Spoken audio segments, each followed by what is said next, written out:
bombastic side eye, criminal offensive side eye. What the hell is he talking about? He ain't black. You are from Korea.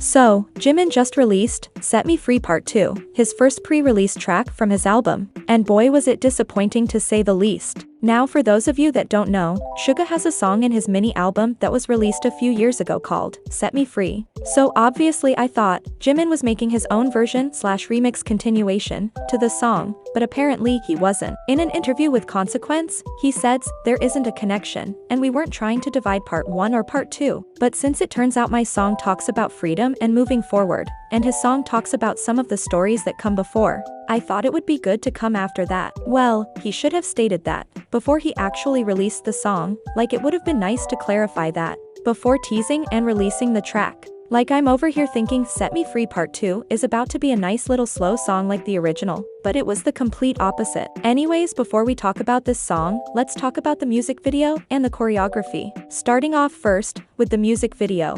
I like the fact that the music video had a very simple basic concept and how it was all just shot in one particular place. This MV reminded me of On, just for the pure fact that the music video is very heavily choreography based and there's not really a change of scenery. I love the camera angles and how everything was shot, and how they utilized the lighting in the music video. I also like the body tats. That was very unexpected, but I liked it. The whole music video was executed very well in my opinion. Next, let's talk about the choreography. Now I love the choreography. The choreography itself was visually pleasing. There's nothing bad I have to say about it. The only issue I have is not really based on the choreography, but the outfits. I cannot stand when an artist is utilizing a bunch of backup dancers, and they put the artist and the backup dancers in the same color clothing. I hate when they do that. That's like my biggest pet peeve. Now I get that him being in black has some type of significant, symbolic meaning in the music video, because at the end of the music video, his outfit changes to white, but it still irks my nerves that he blends in with his backup dancers. Like if they were going to pair them up all in the same color clothing, they could have at least made his outfit a little bit different than theirs. Because the thing is, this might be able to work in a music video, but performance-wise, when he's up on stage, he is just going to blend in with his backup dancers. The whole thing is just visually annoying. But anyways, enough about that, let's finally talk about the elephant in the room, the song.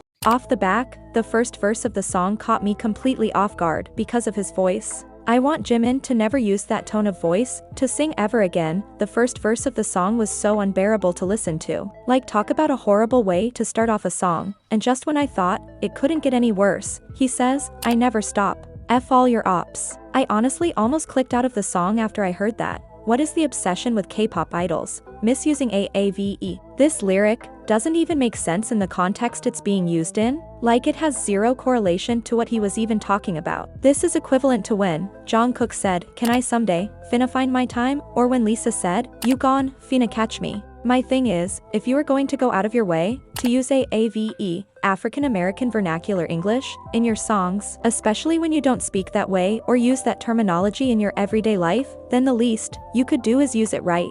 Like the least you could do is use it correctly and in the right context, so it could at least make sense, and also, so the people that do use that terminology can understand what the hell you are trying to say. People don't understand when they misuse and butcher AAVE, especially in songs. It makes them look stupid and poorly educated. And it makes the song sound ridiculous, sloppy, and poorly done. Like, does Jimin himself even know what ops mean? Like, I can guarantee you he has never said or used that word in his life before. Also, I would like to know what ops Jimin is talking about exactly. Like, sir, you are a rich upper-class Korean man living in the suburbs. Exactly what ops do you have? Anyways, the pre-chorus and the chorus are the only bearable listenable parts of the song that doesn't sound atrocious. But that second verse was absolutely horrid, and that auto-tune was making everything worse. At some point during the second verse he started yelling. That mix with auto-tune was the worst combination ever. Like it almost made my ears bleed, like my ears feel so violated. I just experienced musical terrorism.